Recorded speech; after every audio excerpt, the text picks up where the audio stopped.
આજે આપણે ફર્સ્ટ ચેપ્ટરની શરૂઆત કરશું.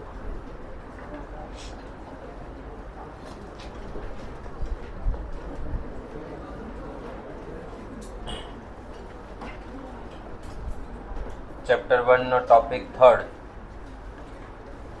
ટાઇટલ છે ઇન્ડાઇસિસ. રેશિયો અને પ્રપોર્શન પહેલાં ઇન્ડાઇસિસ સમજી લીધા પછી આવશે.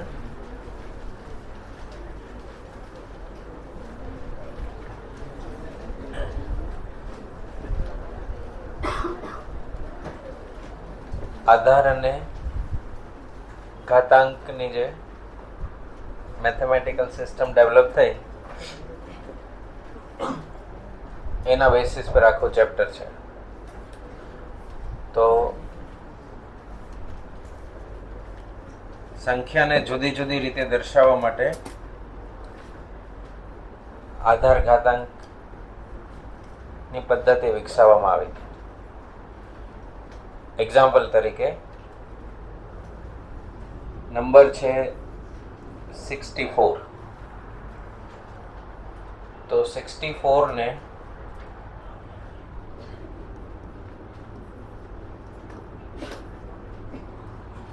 8 into 8 લખાશે. આ 8 into 8 ને બીજી રીતે આપણે લખીએ 8 ની 2 ઘાત. એવું લખીએ છીએ. 8 ની કેટલી ઘાતાંક? 2. આ જ 64 ને આમ પણ લખાય.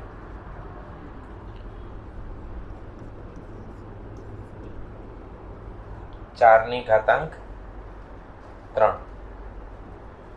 અને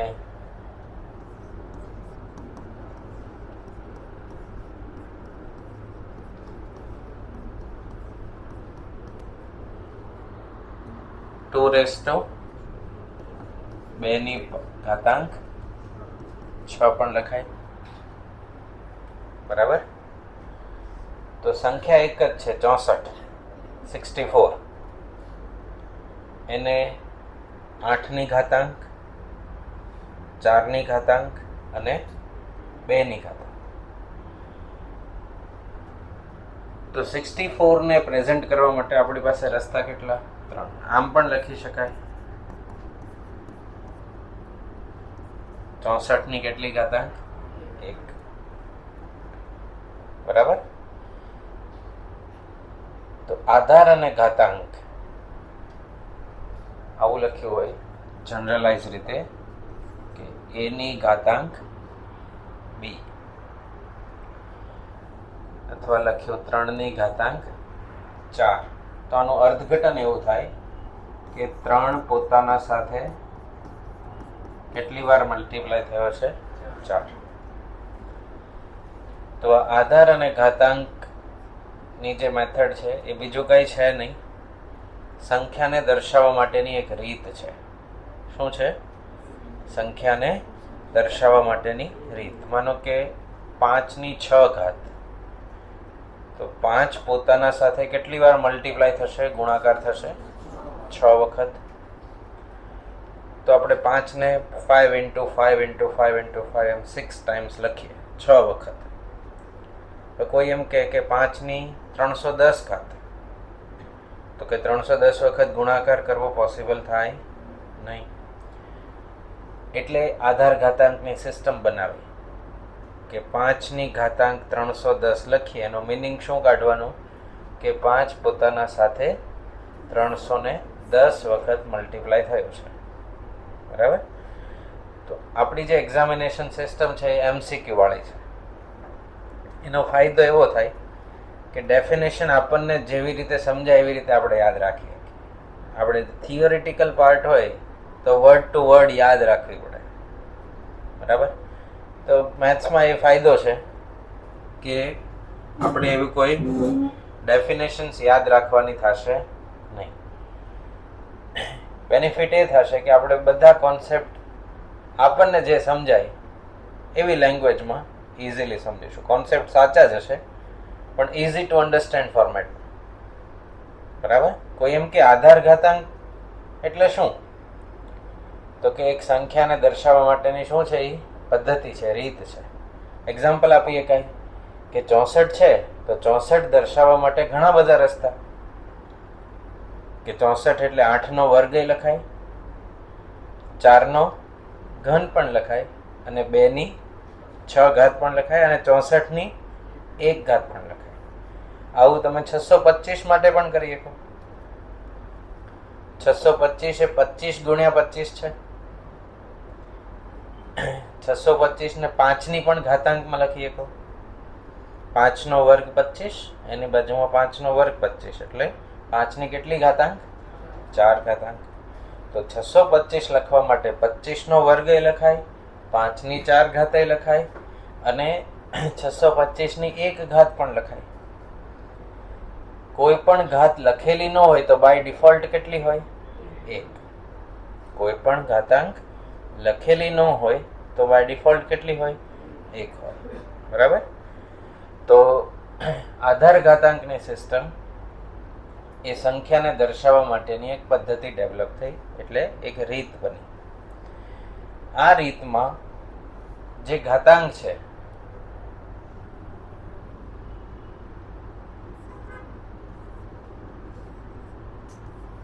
આને આપણે ગુજરાતીમાં શું કહેશું? આધાર. ઇંગ્લિશમાં કહેવાશે બેઝ. શું કહેવાશે? બેઝ. અને આ 3 છે એ શું? ઘાતાંક. ઇંગ્લિશમાં કહેવાય પાવર. બરાબર? 3⁴ અથવા 4⁻3. બોલાશે શું? 4⁻3.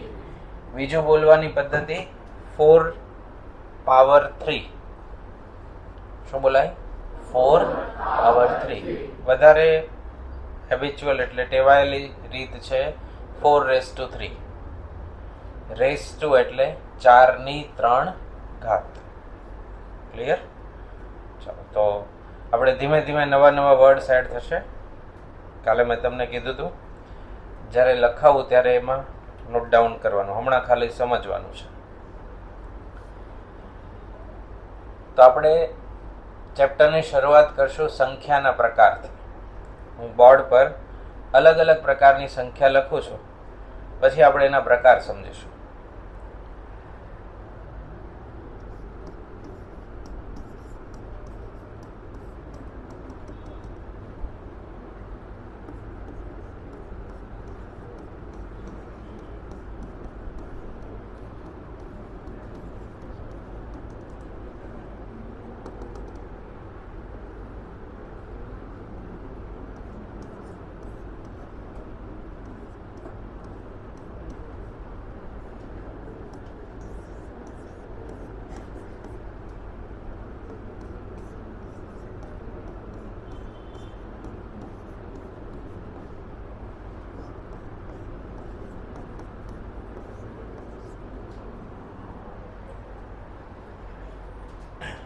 દેખાય છે બધાને? તો પહેલા આપણે 1 થી લઈને પોઝિટિવ સાઈડ, ધન સાઈડ, અનંત સુધીની સંખ્યાઓ લખી. 1 2 3 4 5 ઇન્ફાઇનાઇટ સુધી. તો 1 થી અનંત સુધીની જે સંખ્યાઓ છે એને આપણે પ્રાકૃતિક સંખ્યા કહીએ. શું કહીએ? પ્રાકૃતિક સંખ્યા. તો પ્રાકૃતિક સંખ્યા નો ઇંગ્લિશ નામ કેવા number? Natural numbers. Capital N વડે દર્શાવાય.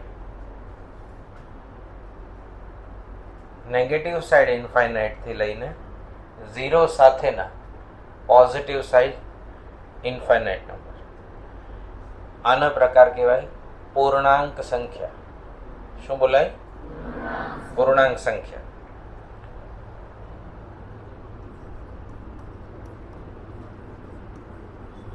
Integer numbers. શું કહેવાશે? Integer numbers. એક વખત ઇન્ટીજર આવે, નેચરલ નંબર આવે, કાલે ફરી વાર, ત્રીજી વાર, ચોથી વાર, ધીમે ધીમે ઇન્ટીજર બોલાશે ત્યારે સમજાઈ જશે કે કોની વાત થઈ રહી છે. પૂર્ણાંક સંખ્યા. બરાબર. પછી અધૂરી સંખ્યા 3/2, તો માઇનસ છે, નથી પૂરેપૂરા 1 કે નથી પૂરેપૂરા 2, અપૂર્ણ એટલે અધૂરું. જે પોઈન્ટ વાળી સંખ્યા હોય અથવા અંશ અને છેદમાં ભાગાકાર સ્વરૂપે આપી એ બધાને કેવી સંખ્યાઓ કહેવાય? અપૂર્ણાંક સંખ્યા. સંખ્યા રેખાનો પરિચય છે. અહીંયા આપણે 0, 1, -1 એવું લખતા. તો જ્યારે આવું લખાય 1/2, તો 0 અને 1 ની વચ્ચે આવે, નથી પૂરા 0 કે નથી પૂરા 1, એટલે અપૂર્ણ થયું. એટલે એવી સંખ્યાઓને કેવી સંખ્યા કહેવાશે? અપૂર્ણાંક સંખ્યાઓ. એનું લખવા માટેની બે રીત. કાં તો તમે એને આવો પોઈન્ટ ફોર્મેટમાં લખી શકો, અથવા તો તમે પીના છેદમાં ક્યુ અથવા એ છેદમાં બી ગમે તે વેરિયેબલ વાપરી શકો. ગમે તે રીતે અંશ અને છેદ સ્વરૂપે લખો તો એવી સંખ્યાઓને કેવી સંખ્યા કહેવાશે? અપૂર્ણાંક સંખ્યા. તો સંખ્યાઓમાં આપણે કેટલા ભાગ જોયા? પ્રાકૃતિક એટલે નેચરલ, પૂર્ણાંક ઇન્ટીજર, અને અપૂર્ણાંક એટલે ફ્રેક્શનલ નંબર. કેવા? ફ્રેક્શનલ. બીજા પણ નામ છે. એક નામ અત્યારે આપણે શું યાદ રાખશું? ફ્રેક્શન. ફ્રેક્શનલ એટલે જેનું સ્વરૂપ પી છેદમાં ક્યુ પ્રકારનું હોય એને શું કહેવાય? ફ્રેક્શન. એને પી છેદમાં ક્યુ વાળી આખી સંખ્યાને કહેવાય ફ્રેક્શન, જેમાં અંશ હોય અને છેદ હોય. ક્લિયર આટલું? પૂર્ણાંક સંખ્યાના બે પેટા પ્રકાર. 0 ની ડાબી સાઈડ વાળી ઋણ પૂર્ણાંક, 0 ની જમણી સાઈડ વાળી ધન પૂર્ણાંક. એટલે એને બોલાશે આવી રીતે: નેગેટિવ ઇન્ટીજર અને પોઝિટિવ ઇન્ટીજર. નેગેટિવ, પોઝિટિવ, ઋણ, ધન ખ્યાલ છે? તો નેચરલ નંબર, ઇન્ટીજર નંબર્સ. ઇન્ટીજરના પેટા પ્રકાર: negative integer, positive integer. Clear? Fractional. પછી બીજા બે નામ સમય સંખ્યા અને અસમય સંખ્યા એવું આવતું હતું. તો અસમય સંખ્યા એટલે આવો પ્રકાર. આની આગળ કઈ પ્રોસેસ ન થાય. √3 + 1 / 3 સિમ્પ્લિફાઈ. આગળ કઈ થશે? સાદુરૂપ આપી શકાશે નહીં. આની વેલ્યુ તમે ડાયરેક્ટ મેળવશો કેલ્ક્યુલેટર દ્વારા.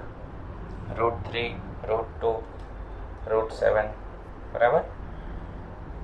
તો જે સંખ્યા અધૂરી હોય આ ટાઈપની, ફ્રેક્શન પણ આવી ગયા અને રૂટ વાળી સંખ્યા પણ આવી ગઈ, એ બધી સંખ્યાઓ સમય સંખ્યા. બરાબર? એનું ઇંગ્લિશ છે રેશનલ નંબર્સ. પછી હું તમને સ્પેલિંગ સાથે બધું લખાવીશ, યાદી કરશો. અત્યારે આપણે ખાલી મૌખિક ડિસ્કશન થશે, પછી લખાશે બધું. રેશનલ નંબર, અસમય સંખ્યા એટલે ઇરેશનલ નંબર. આગળ કયો વર્ડ એડ થશે? ઇરેશનલ અને રેશનલ. અને પછી છેલ્લે આવે વાસ્તવિક સંખ્યા. શું આવે? વાસ્તવિક સંખ્યા. વાસ્તવિક સંખ્યા એટલે જે સંખ્યા ગણમાં બધી જ સંખ્યાનો સમાવેશ થઈ જાય. આ બધાના દાદા એટલે કેવી સંખ્યાઓ? વાસ્તવિક સંખ્યા. જ્યારે એવું બોલાય વાસ્તવિક સંખ્યા, એનો મિનિંગ એવો કાઢવાનો કે એમાં પૂર્ણાંક, અપૂર્ણાંક, 0, પ્રાકૃતિક, સમય, અસમય બધી જ સંખ્યા આવી જાય એવો એક નંબરનો આખો સેટ બન્યો. એને શું બોલાશે? વાસ્તવિક સંખ્યા. અને ઇંગ્લિશ નામ છે રિયલ નંબર્સ. શું કહેવાશે? Real numbers. Real number capital R થી દર્શાવાય, નેચરલ કેપિટલ N થી, અને ઇન્ટીજર I થી. બીજા પણ નામ Z થી પણ અમુક ઓલામાં દર્શાવાય છે. અત્યારે આપણે કેપિટલ આઈ ગણશું. બરાબર. આધાર ઘાતાંક શું છે?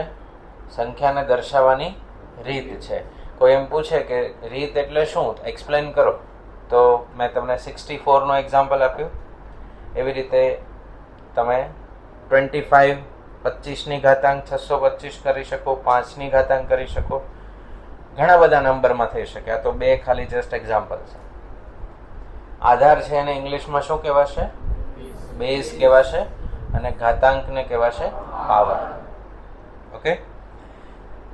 પછી સ્કૂલ ટાઈમને યાદ કરીએ તો નંબર્સને શીખ્યા પછી બધી ગાણિતિક ક્રિયાઓ શીખવાડી. ગાણિતિક ક્રિયા એટલે શું? તો કે સરવાળો, બાદબાકી, ગુણાકાર, ભાગાકાર. એને કેવી ક્રિયાઓ કહેવાય? ગાણિતિક ક્રિયા. ઇંગ્લિશ નામ છે મેથેમેટિકલ ઓપરેશન. શું નામ છે? Mathematical operation. નામ ભારે લાગે. સરવાળો, બાદબાકી, ગુણાકાર, ભાગાકાર કરો અને ઇંગ્લિશમાં શું બોલાય? Mathematical operation.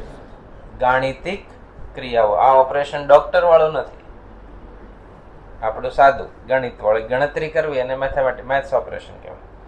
મેથેમેટિકલ ઓપરેશન એટલે ગાણિતિક ક્રિયાઓ. હવે આધાર ઘાતાંક શીખ્યા તો ગાણિતિક ક્રિયામાં તમને બધા નાના રૂલ સમજાવ્યા હોય કે -4 × -3 કરો તો પોઝિટિવ 12 જવાબ આવે.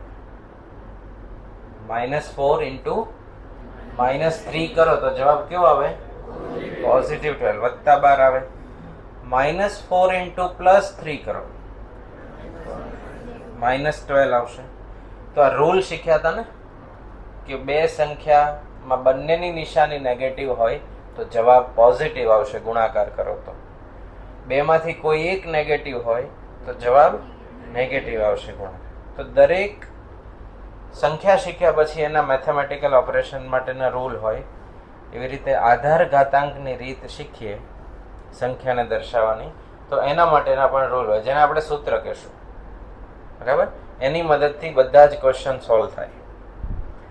તો આપણે ફર્સ્ટ તમને આવડે જ છે, સ્કૂલનો પાર્ટ જ છે, આપણે ખાલી રિપીટ થાય, ભાષા બદલાઈ ગઈ, બીજો કાંઈ ફરક નથી. આવું શીખવાડ્યું હશે કે 4ની 7 ઘાત 4ની 3 ઘાત. તો આપણે ગણતરી આવી રીતે કરતા. કેટલી વાર લખવાનું? 3, 6, 7.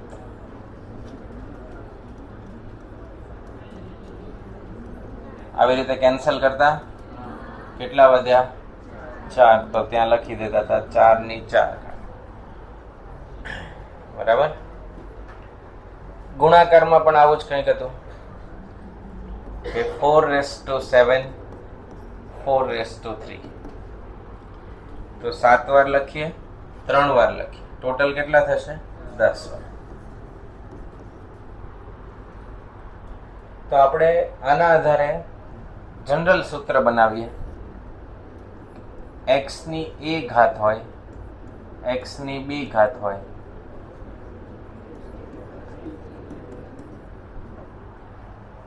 શું થઈ જાય? x ની